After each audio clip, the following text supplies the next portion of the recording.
की जय, इष्ट देवता की जय, कुल देवता की जय। जय जय श्री राधे, जय जय श्री राधे, जय जय श्री राधे राधे।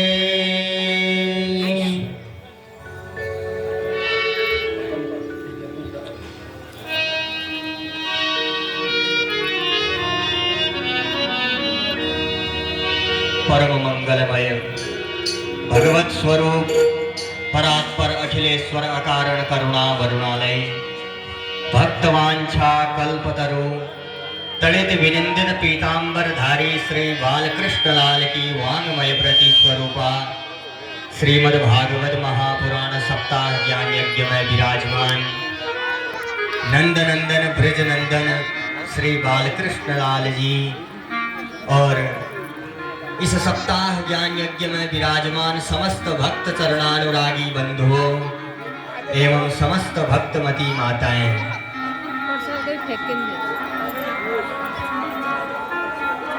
जैसा कि आज नवरात्रि के इस पावन पर्व पर इस बीनेश्वर महादेव के मंदिर में विशाल श्रीमद् भागवत का आयोजन किया जा रहा है। और जैसा कि आप सभी जानते हैं, प्रातः काल की बेला में बड़ा भव्य दिव्य कलश यात्रा का शुभारंभ हुआ और भगवान भोलेनाथ की शरण से यमुना सरस्वती सरयू मैया के तट से लेकर हमने समस्त क्षेत्र में कलश यात्रा सहित भ्रमण किया। सभी दूर दूर से पधारी हुई मेरी माताएं बहनें एवं समस्त भाई बंधुओं इस कलश यात्रा में उपस्थित हुए सभी को हृदय से सादर प्रणाम एवं जय श्री राधे, जय श्री राधे, जय श्री राधे।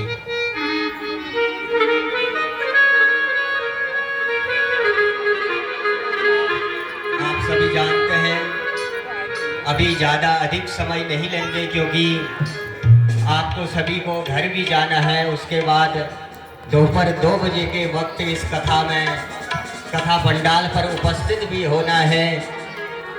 तो इसलिए यह भगवान की बड़ी अनुकंपा है हमारे ऊपर, जो आज साक्षात बीनेश्वर महादेव के मंदिर में यह कार्यक्रम प्रारंभ होने जा रहा है। क्योंकि यह श्रीमद् भागवत महाज्ञान यज्ञ ये अपने बल पर नहीं किया जा सकता। जिस पर भगवान की साक्षात कृपा होती है, अनुकंपा होती है, तभी यह उत्सव सुलभ हो सकता है। तो आज हम सभी के ऊपर बड़ी अहेतुकी भगवान की बड़ी कृपा है, जो इस सप्ताह ज्ञान यज्ञ में हम विराजमान हुए। और सभी से निवेदन है कि 2 बजे से पहले ही इस पंडाल पर पहुँचें, उससे पहले ही इस ज्ञान यज्ञ को प्रारंभ किया जाएगा। और बड़े ही ईमानदारी से दत्त चित्त होकर इस भागवत का रसपान करेंगे, क्योंकि यह अवसर बारंबार नहीं मिलेगा।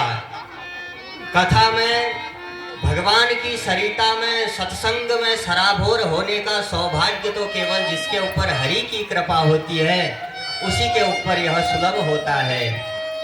देखो, सर्वप्रथम तो मानव जीवन मिलना ही परम धन्य है। हम कहा है, बड़े भाग्य मानुष तन पावा, सुर दुर्लभ सब ग्रंथ न गावा।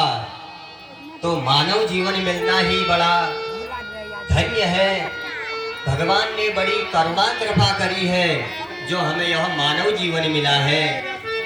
देखो, अगर पशु की, कीट की, चिड़ियों की अगर योनि में हमें जन्म मिलता तो हमें क्या यह सत्संग प्राप्त हो सकता था? बिल्कुल नहीं हो सकता था। इस परम पिता परमेश्वर को तो हम केवल इस मानव तन से ही जान पाएंगे। और भगवान ने हमें यह अवसर दिया है, तो इस जीवन का केवल उद्देश्य ही यही है, उस परम पिता परमेश्वर को जानना, उस परम पिता परमेश्वर का भजन करना। तो आज से परम पावन नवरात्रि का पर्व चल रहा है। इससे बड़ा उत्सव, इससे बड़ा शुभ मुहूर्त कुछ नहीं हो सकता। और भागवत सुनने का तो कोई मुहूर्त, कोई दिन, कोई बार की कोई जरूरत ही नहीं है, क्योंकि हरि की कथा ही अनंत है। हरि अनंत, हरि कथा अनंता। तो इसलिए हमारा बड़ा सौभाग्य है, साक्षात बीनेश्वर महादेव इस मंदिर में विराजमान हैं। और अधिक समय नहीं लेते हुए 2 मिनट के लिए कुछ क्षण भगवान नाम संकीर्तन करेंगे, जिससे हमारा हृदय का अंतःकरण भी पवित्र हो जाए और हमारी वाणी भी पवित्र हो जाए। तो केवल 2 मिनट का हरिनाम संकीर्तन करेंगे। उसके बाद आप माताओं ने भी कुछ फलाहार करके सभी को घर जाना है, फिर पुनः 2 बजे इस पंडाल पर विराजमान हो जाना है। तो इसलिए आइए मीठी मीठी तालियों के साथ कुछ क्षण भगवान नाम संकीर्तन का आश्रय लेते हैं।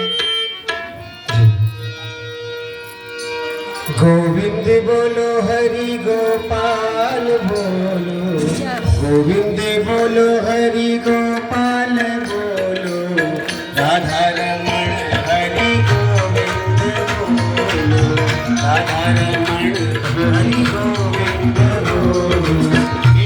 तालियों के साथ गोविंद बोलो हरि गोपाल बोलो, गोविंद बोलो हरि गोपाल बोलो, गोविंद बोलो हरि गोपाल बोलो, गोविंद बोलो हरि गोपाल बोलो, राधा रमण हरि गोविंद बोलो, राधा रमण हरि गोविंद बोलो, राधा रमण हरि गोविंद बोलो, राधा रमण हरि गोविंद बोलो। हे गोविंद बोलो बोलो रे, गोविंद बोलो, गोविंद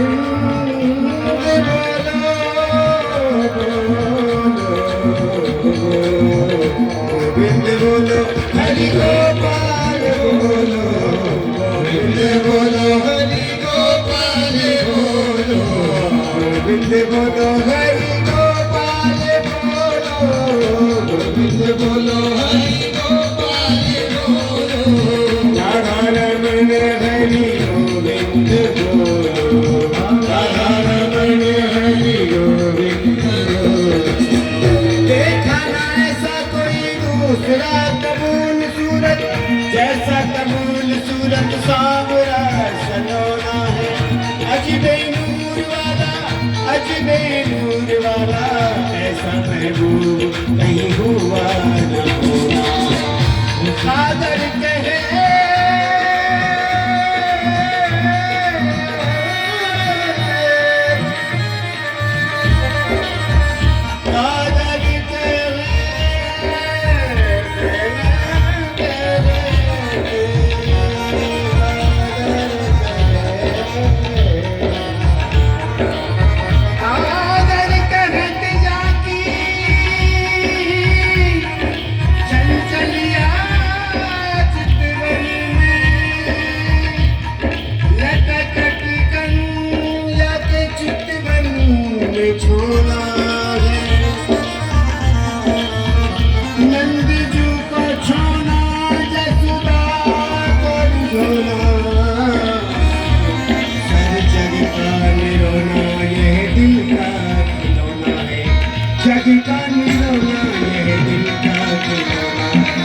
गोविंद बोलो हरि गोपाल बोलो, गोविंद बोलो हरि गोपाल बोलो, गोविंद बोलो हरि गोपाल बोलो, गोविंद बोलो हरि गोपाल बोलो, राधा रमण हरि गोविंद बोलो, राधा रमण हरि गोविंद बोलो,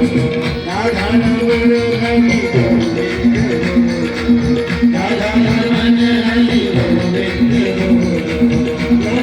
बोलो हरि गोपाल बोलो, गोविंद बोलो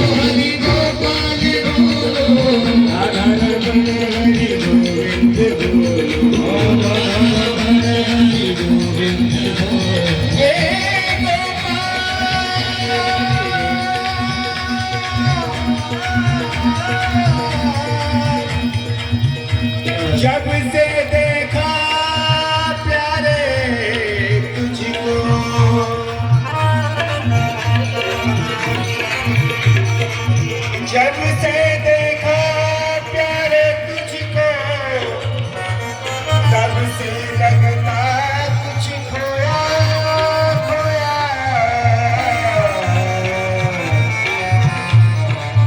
बेचैन हूँ चैन नहीं आता आई नींद नहीं मैं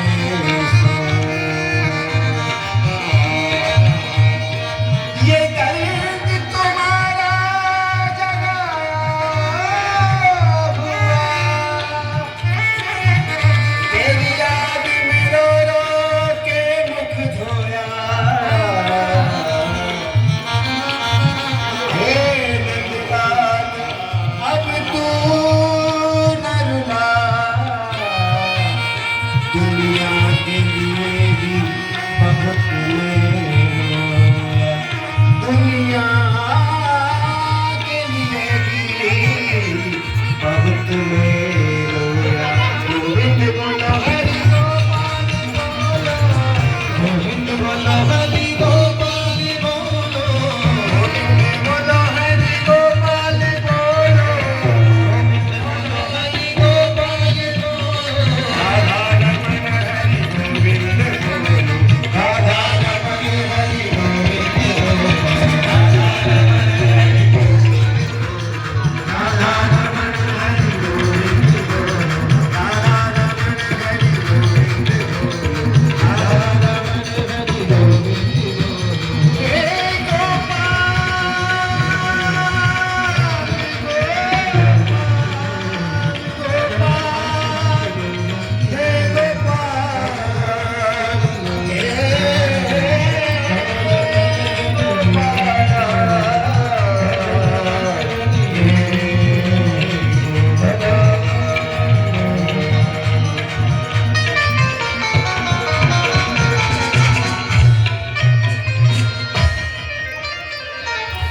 बोल बाके बिहारी लाल की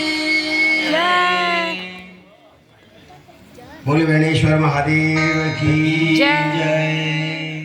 सभी माता भाई बहन बंधु भक्तवृंद सभी से प्रार्थना है क्योंकि सुबह से आप लोगों ने भी कुछ जलपान नहीं किया होगा और भूखे भजन ना होए गोपाला ये लो अपनी कंठी माला है ना पेट को तो चाहिए ही चाहिए। तो अभी आप सभी घर पे जाएं और कुछ देखिए भागवत में भोजन करना वर्जित नहीं बताया है। आप चाहें तो पूरा व्रत करके भी भागवत सुन सकते हैं, शाम को भोजन करेंगे। आप चाहें तो बोले सुबह फलाहार कर लेते हैं, शाम को भोजन करेंगे। आप चाहें तो बोले 5 बार भोजन करेंगे तब कथा सुनेंगे। नियम कोई नहीं है इसमें, पर भोजन ऐसा करना चाहिए कि उसे खा करके नींद नहीं आए, है ना। बढ़िया भोजन छान के घर से आए और यहाँ आके खर्राटे बज रहे तो भोजन का पर यहाँ कथा में सोना भी फायदेमंद होता है ना। यहाँ का सोना भी फायदेमंद है, इसलिए आप सही से प्रार्थना है। अब आप घर जाएंगे, भोजन पानी करेंगे और उसके बाद में पुनः 2 बजे महाराज जी पंचासीन होंगे। आपको 1:30 बजे आना है। आपकी गाड़ी 2 बजे प्लेटफॉर्म पर आनी हो और आप 2:30 बजे पहुँचे तो गाड़ी मिलेगी क्या? श्री 2 बजे पहुँचना पड़ेगा, तो इसलिए आप 1:30 बजे पधारें और उसके बाद कथा का रसपान करें। जय जय श्री राम। श्री राम बाबा के बिहारी लाल की राधा रुक्मणी की बाबा विनेश्वर महादेव की। राम नाम की लूट पड़ी है, लूट सके तो लूट, अंत समय पछताएगा जब प्राण जाएंगे छूट। 7 दिन की यह भगवतमयी गंगा बह रही है, इसमें हमने बिल्कुल चूक नहीं करनी है। घर के दैनिक कार्य भी करने हैं और क्रियाकलाप भी करने हैं, स्कूल भी जाना है और भगवत कथा भी सुननी है। तो इस 7 दिन के हम ज्ञानमय गंगा में भगवत कथा का भी श्रवण करेंगे। नमन करते हैं व्यास जी को जिन्होंने अपने मुखार बिंदु से हमें संबोधित किया।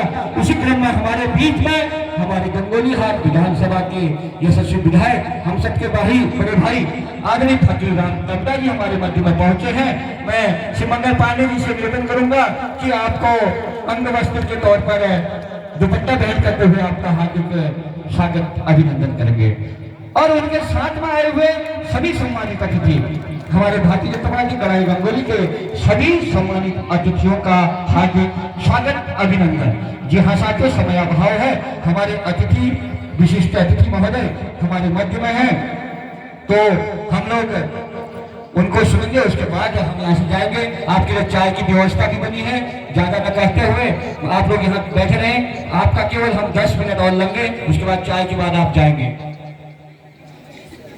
तो क्रम को आगे बढ़ाते हुए हमारे मध्य में हमारे आदरणीय विधायक जी हमारे मध्य में पहुंचे हैं, आदरणीय फकीराम तप्ता जी, जो आज के विशिष्ट अतिथि के तौर पर हम सबके मध्य में हमेशा रहते हैं छोटे से बड़े कार्यक्रमों में। मैं आपसे निवेदन करूंगा, क्योंकि 2 शब्द कहकर हमको संबोधित करेंगे और सभा को संबोधित करेंगे। माननीय विधायक महोदय, आप जानते हैं यह मंदिर वीरेश्वर महादेव जी का जो मंदिर है, यह 3 दिनों के जनपद से लगा हुआ है।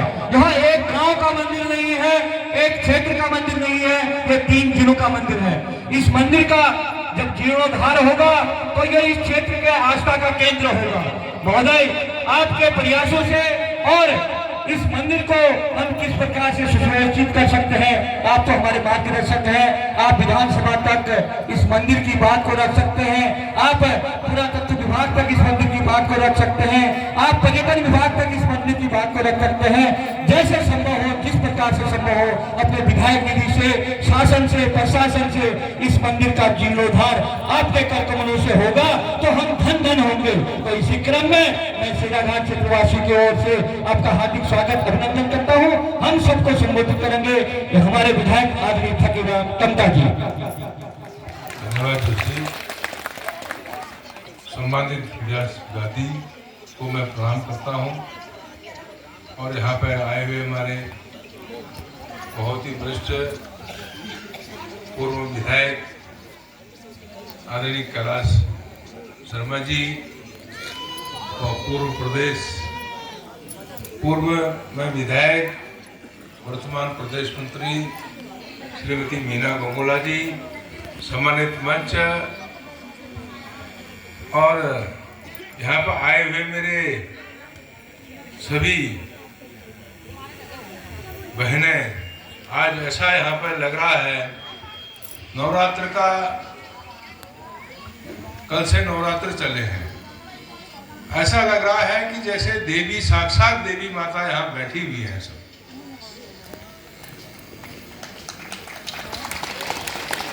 तो इस देवी भागवत कथा, ये हमको हमारे ऋषियों ने जो वेद लिखे हैं, वो वेद हमारे लिए लिखे हैं कि हमारा जीवन कैसे सफल हो।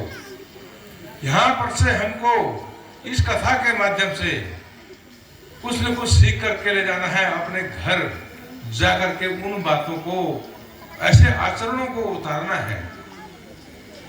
जैसे राम जी की कथा है, राम जी वनवास चले गए, उनके भाई को गद्दी पे बैठना था, लेकिन वो गद्दी पे न बैठते हुए खड़ाऊ रख दिए। उन्होंने अपने भाई के साथ, अपने माता पिता के साथ क्या व्यवहार किया और अपना सौतेली माता का क्या कहना माना, ये सब कथाएं हमको हमारे पास हैं। हमारा एक अध्यात्म जो है, हमको अध्यात्म की ओर जाना चाहिए, सीखना चाहिए, जिससे हमारा जो अंदर भीतर की शक्ति है वो भगवान के प्रति जो है ये होना चाहिए कि लास्ट में हमको एक दिन राम राम सत्य हो जानी है। इस जीवन में अगर हमने कुछ दिन के लिए आए हैं तो अच्छे कर्म करके जाएं, गरीबों की मदद करें, जितना भी हो सके हम गरीब की मदद अधिक से अधिक करें। अपनी कमाई का कुछ न कुछ हिस्सा कहीं न कहीं गरीब व्यक्ति को, कोड़ी कलंकियों को, साधु संतों को, इनको दान भी करना चाहिए। अपने कुछ आसान से 10 आसान करना चाहिए, 10%, लेकिन 10 नहीं होता, कमी से ही तब भी करना चाहिए। इसलिए मित्रों, मैं तो बार बार आते रहता हूँ, मोहन जोशी जी की यहाँ बहुत सारी डिमांडें रहती है। तो हमारे सरकार की जो मंदिर मानस खंड में हमारा जोड़ा जा रहा है, ये बहुत बड़ी उपलब्धि है। आने वाले समय में हमारे प्रदेश के यशस्वी मुख्यमंत्री जी ने मंदिर मानस खंड में जोड़ने का जो काम किया है, और निश्चित तौर पर एक दिन ये हमारा मंदिर मानस खंड में हम इसको जोड़ने का प्रयास करेंगे और दिव्य और भव्य होगा। ये भूमि जो है ये पावन भूमि है, ये शिव जी की भूमि है। इस भूमि में मैं आपको आश्वस्त करता हूँ कि मैं जितना भी हो पाएगा इस मानस खंड में डालने का प्रयास करूंगा। लेकिन उसमें हो क्या रहा है कि थोड़ा कारण है कि पहले बहुत बड़े बड़े जो पहले पौराणिक तो ये भी है, कुछ मंदिरों का लिख करके दिया था मैंने, तो उसमें से एक आधी हो पाया अभी, आगे धीरे धीरे सारे होने वाले हैं। ये मैं आपको इस मंच के माध्यम से आश्वस्त कराता हूँ। और यहाँ पर आई हुई देवतुल्य जनता, आप सभी भाई और बहनों, आपका मैं हृदय की गहराई से स्वागत करता हूँ। आप ठीक से कथा सुने। ये कथा में हमारे माननीय व्यास जी बहुत अच्छी कहानी जो है आपको बताएंगे, वो हमारे दिल और दिमाग के अंदर घुस जाना चाहिए। उसी प्रकार हमारा ग्रस्त आगे कोई और चलना चाहिए। इन्हीं शब्दों के साथ मैं अपनी बात को यहीं समाप्त करने से पहले जरूर इस भोलेनाथ की भूमि में आया हूँ। भोलेनाथ भगवान की जय। भोलेनाथ भगवान की बहुत बहुत धन्यवाद।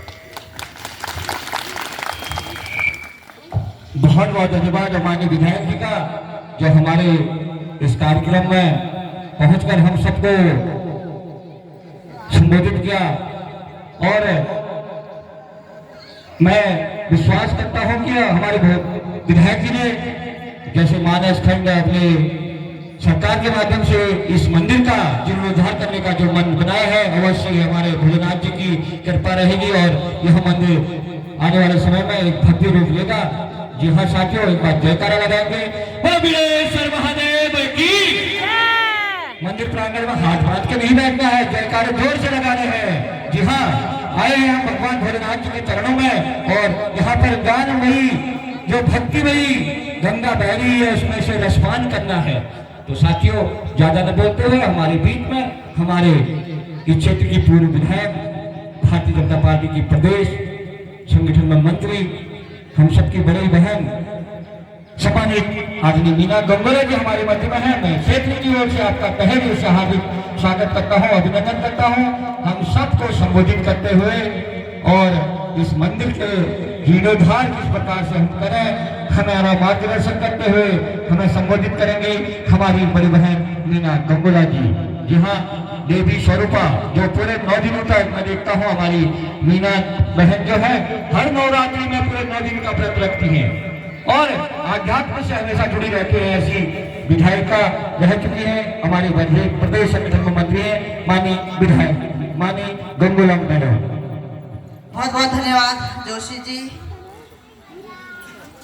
भगवान वीणा देव महादेव को नमन करते हुए, माँ चौन देवी को नमन करते हुए आज भगवान भोलेनाथ के इस प्रांगण में श्रीमद् भगवत पुराण कथा का आयोजन, जिसमें आयोजक समिति के अध्यक्ष समस्त उनकी टीम और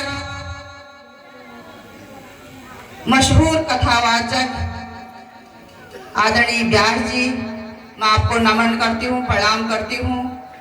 और मंच में आसीन जो सुबह ही 9 बजे से अल्मोड़े से यहाँ पे प्रस्थान होकर हमारे बीच पहुँचे, हम सब के आदरणीय पूर्व में विधायक, कई पदों में उन्होंने काम किया और अभी प्रदेश में उपाध्यक्ष बड़े भाई आदरणीय कैलाश शर्मा जी, मंच में आसीन गंगोलीहाट के लोकप्रिय विधायक भाई फकीरराम टमटा जी और समस्त मंचासीन अतिथिगण और बहुत अच्छा संचालन कर रहे हैं हमारे मोहन जोशी जी और मंदिर कमेटी के सभी भक्तजन, मेरी माताएं, मेरी बहनें, युवा साथी, बुजुर्ग, मैं आप सबको नमन करती हूँ, प्रणाम करती हूँ। और आज चैत्री नवरात्रि का द्वितीय दिवस है। देवी स्वरूप अपनी बहनों को, माताओं को मैं नमन करती हूँ, प्रणाम करती हूँ और माँ से निवेदन करती हूँ कि आपके घरों में सुख शांति समृद्धि बनाए रखें। और ये आयोजक समिति को धन्यवाद देती हूँ कि आपने इस शेराघाट बीड़ा महादेव के इस प्रांगण में ये महायज्ञ का आयोजन किया। ये मेरा गृह क्षेत्र है, ये मेरी घर की जनता है। आपको मुझसे जो भी अपेक्षाएं होंगी, मैं मंदिर कमेटी के साथ हूँ, आयोजक समिति के साथ हूँ और ये कार्यक्रम बहुत अच्छा सफल हो।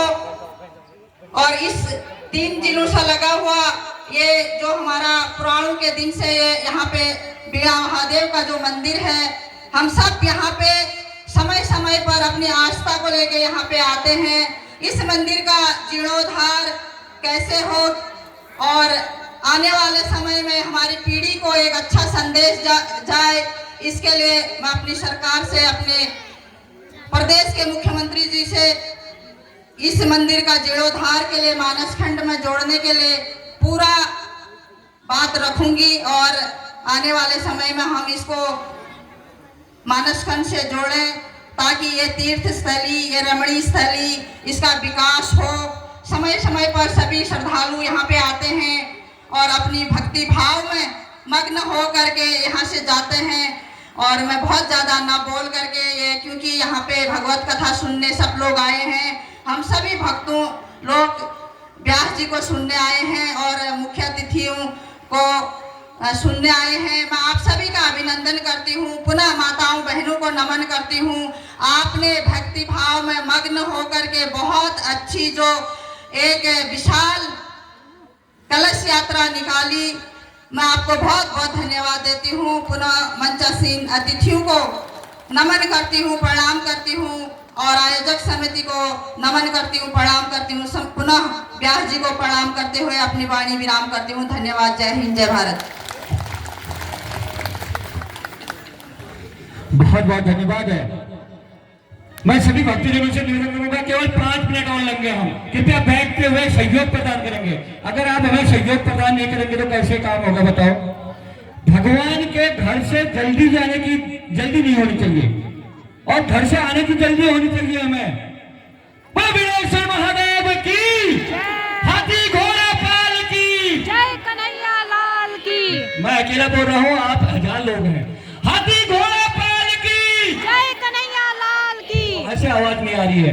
हाथी घोड़ा पाल की, जय कन्हैया लाल की। जी हाँ, बांके बिहारी लाल जी का स्वरूप देखो। यहाँ पर बांके बिहारी जी जो वृंदावन में निवास करते हैं और वहां से हमारे व्यास जी आए हैं, भागवत जी वहां से आए हैं। उनका हम कथा का भी श्रवण करेंगे, कैसे हमारे बांके बिहारी लाल जी का जन्म हुआ, कहाँ कैसे क्या क्या लीलाएं रची, वो सब 7 दिन की कथाओं में आपको सुनाएंगे। आपने बिल्कुल घर से आने में देरी नहीं करनी है। दूसरी बात, एक सूचना मैं आपको देता हूँ, यहाँ पर जो चाय पानी की पूरी व्यवस्था है, सबके लिए चाय बनी हुई है। जाते वक्त काउंटर लगा है, वहां चाय आप पियेंगे और ठीक दोपहर में 1 बजे 1 बजे से 1:30 बजे के बीच में यहाँ बैठ जाएंगे। 1:30 बजे हमारी यहाँ आरती शुरू होकर कथा शुरू हो जाएगी। उसके बाद क्योंकि शाम को दूर दूर तक घर जाना है, बेटा कहनार सारसोला तक लोगों को जाना है, तो 1:30 बजे यहाँ पहुंचेंगे। और आने के लिए एक नियम है, वहां से घूमते हुए सीधे मंदिर के आगे से दर्शन करते हुए इधर से आएंगे।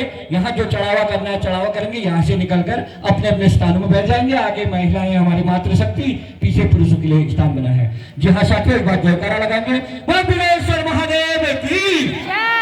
मैं संबोधित किया माननीय श्रीमती मीना गंगोला जी ने, जो इस मंदिर के लिए मानस खंड से लेकर इसके उद्धार के लिए हमेशा प्रयासरत है। मैं आपका तहे दिल से आभार व्यक्त करता हूँ। मैं साझा समय न लेते हुए मंच में आमंत्रित करूंगा आज के कार्यक्रम के मुख्य अतिथि और हमारे इस मंदिर कमेटी से हमेशा जुड़े रहते हैं ऐसे मेरे बड़े भाई आदरणीय कैलाश शर्मा जी, जो अल्मोड़ा क्षेत्र का विधायक रहकर नेतृत्व करते हुए अपने भारतीय जनता पार्टी में प्रदेश उपाध्यक्ष के पद पर है। ऐसे बड़े भाई राजू कैलाश दा को मैं मंच में आमंत्रित करते हुए हमें संबोधित करेंगे। और कैलाश दा से ये कहने में बिल्कुल चूक नहीं करूंगा, राजू ये मंदिर जरूर पिथौरागढ़ के किनारे में है, लेकिन इस अगर इसमें जितने भक्तजन हम देखते हैं अल्मोड़ा बागेश्वर पिथौरागढ़ की समान भूमिका रहती है। तो इस मंदिर का उद्धार तब हो सकता है जब हम अल्मोड़ा और पिथौरागढ़ बागेश्वर के लोग, बागेश्वर के जनप्रतिनिधि, अल्मोड़ा के जनप्रतिनिधि सब मिलकर इसके बारे में सोचें। और यहाँ पर 16 नाली भूमि रजिस्टर्ड है इस मंदिर के नाम से।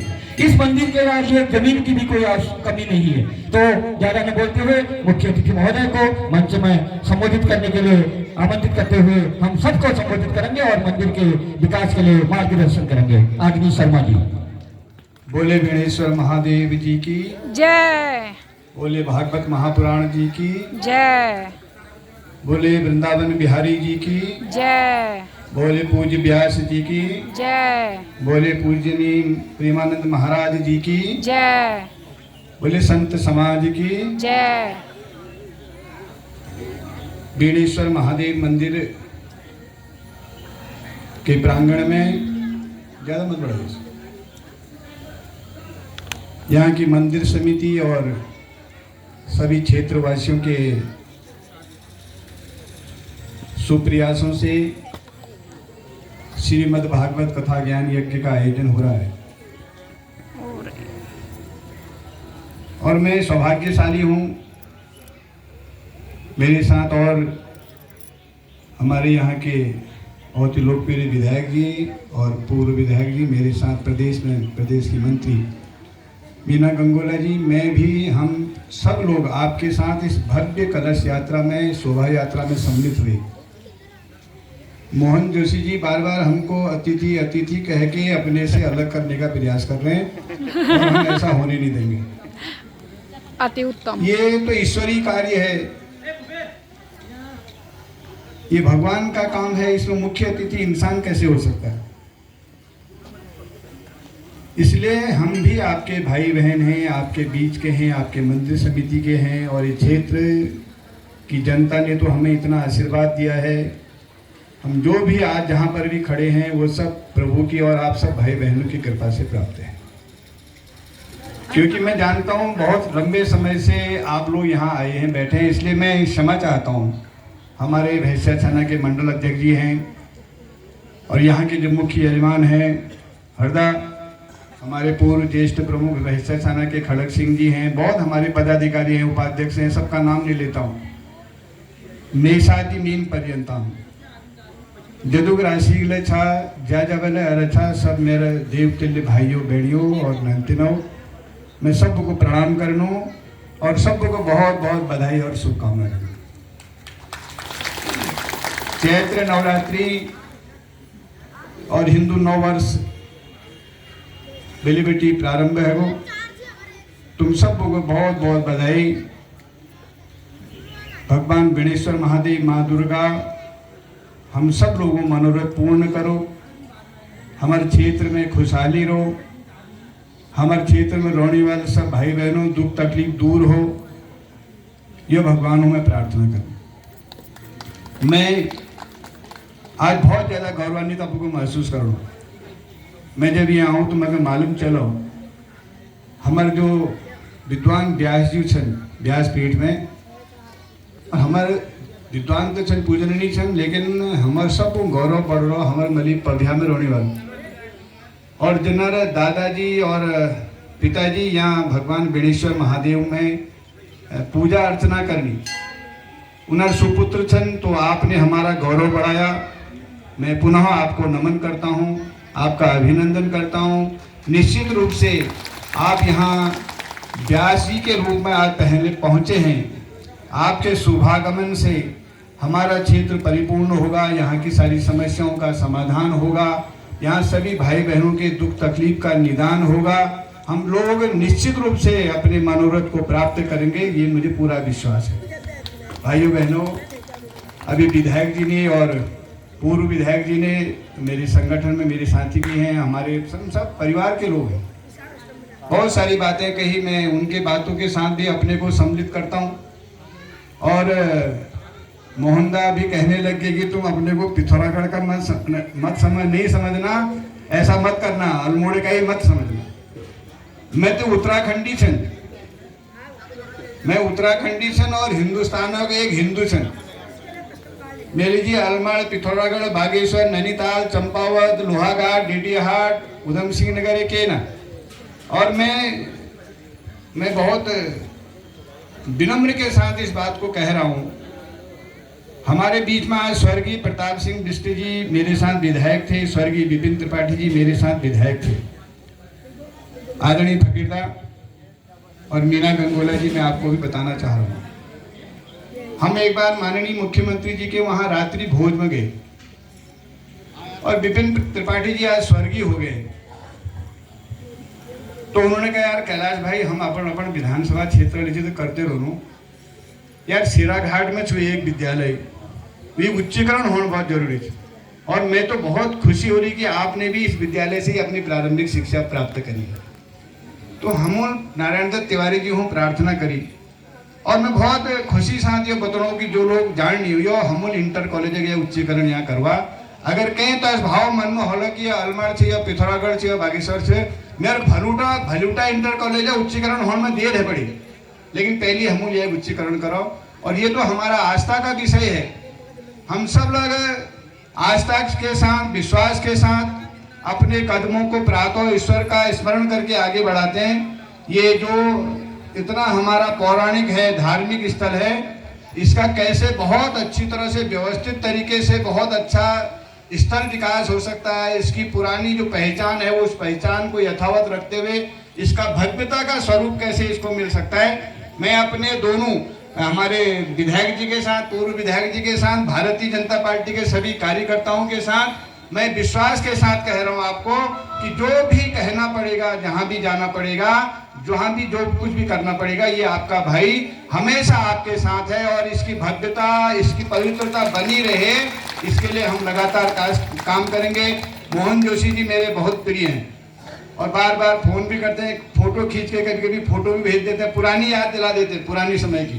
कह रहे यार देखो हम तुम देखो तब छी, तो मैं तो तुम्हारे भाई से मैं बहुत ज़्यादा कौन है कि लेकिन व्यास जी ने बहुत अच्छी तरह से, मैंने व्यास जी की को देखकर, उनकी काया को देखकर, उनके शब्दों को सुनकर ही ये विश्वास कर लिया कि निश्चित रूप से हमारा ये जो क्षेत्र है, पूरा 3 जिलों का जो क्षेत्र है, ये क्षेत्र बहुत परिपूर्णता के साथ आगे बढ़ेगा। मैं इसको बहुत विश्वास के साथ कह रहा हूँ, आपको भी विश्वास दिला रहा हूँ। भाइयों बहनों, हम सब लोग धर्मावलंबी लोग हैं, धर्म पर विश्वास करने वाले लोग हैं, धर्म पर आस्था करने वाले लोग हैं, सनातनी लोग हैं। हमारे जो हमारा हम लोग ना बैठे या पुराण नहीं सयाण ये जानी, तो हम सुन लो कि जो ये कथा होने, यह कथा जो व्यास पीठ बेटी शब्द आल माई के द्वारा और ये जो हवा में जा हवा के माध्यम से जहां जहां तक भी ये शब्द पहुंचेंगे प्रत्यक्ष और अप्रत्यक्ष रूप से, वो और जो इसकी पूर्णाहुति होगी 7 तारीख को है ना, 7 तारीख, उसकी जो पूर्णाहुति की जो अग्नि है, उससे जो निकलने वाला धुआं है, वो भी जहां जहां तक हवा के माध्यम से भी जाएगा, वो पूरा क्षेत्र हमेशा निरोगी रहेगा। वहां कोई व्याधि नहीं हो सकती, वहां कोई रोग नहीं हो सकता, वहां कोई समस्या नहीं हो सकती है। इसलिए ऐसे आयोजन करके आपने जो पुण्य का काम किया है, मैं समस्त क्षेत्रवासियों को इसके लिए बहुत बहुत धन्यवाद देता हूं, आपको प्रणाम करता हूं, आपको मंगल कामनाएं देता हूं। हमारा ये जो इतना महापुराण हो रहा है, तो ये महापुराण आज से हम प्रारंभ कर रहे हैं और ये बहुत भव्यता के साथ 7 तारीख को संपन्न होगा। मैं वीणा महादेव से प्रार्थना भी करता हूँ, ये शुभकामना भी देता हूँ। आप सबका बहुत बहुत धन्यवाद, बहनों का विशेषकर। और जहाँ दीदी भूली नहीं हो रहा, जब तुम आते सब अधूरे लगो। और ये भी है, व्यास जी भी जानते हैं, कथा सुनने को भी आप ही लोगों ने ज्यादा आना है, वो उतने ही रहेंगे हमारे भाई लोग, उनकी संख्या लगभग उतनी रहेगी, थोड़ा बढ़ेगी। बहनों की इतनी और बढ़ानी है इसको। बहुत अच्छी तरह से इस कथा का आप लाभ लें, अपने जीवन में, अपने व्यवहार में इसको अपनाएं। इसे सुनकर जो शब्द जो हमको प्रेरणा के रूप में मिलेंगे, उन्हें अपने व्यवहार में अपनाएं, ये शुभकामना देता हूं आप सबको। और पूजनीय व्यास जी को, व्यासपीठ जी को, यहाँ हमारे जितने भी व्यास जी के साथ ब्रह्म मंडली आई है, जो संगीत की हमारी टोली है, इस मंदिर समिति के जितने भी सारे पदाधिकारी हैं, इस क्षेत्र के अल्मोड़ा के, बागेश्वर के और पिथौरागढ़ के जितने भी जनप्रतिनिधि हैं, मैं उन्हें पुनः बहुत बहुत धन्यवाद देता हूं, उनका वंदन करता हूं, अभिनंदन करता हूं। अपने शब्द को यही विराम देता हूं। बोले श्री राधे राधे। राधे राधे। धन्यवाद। बहुत बहुत धन्यवाद करूंगा माननीय शर्मा जी का, हमारे बीच में आकर हम सबको संबोधित किया। मैं विनेश्वर महादेव जी से यही प्रार्थना करूंगा, माननीय शर्मा जी, आदरणीय फकीर राम टमटा जी, सम्मानित श्रीमती मीना गंगोला जी, एक मिनट थोड़े से बैठक के हमारे शर्मा जी मैं आप सब भाई बहनों के बीच में, अब मुझे ये लगा पता नहीं प्रभु की क्या कृपा हुई है। फकीरदा, तुम दिल खोल के काम करो, काम करते ही हो दिल खोल के, और मुझे लग रहा है मैं ये शुभकामना भी दे रहा हूँ, ये नवरात्रि आपके लिए विशेष उपहार लेकर आने वाली है। ये मेरी मंगल कामना है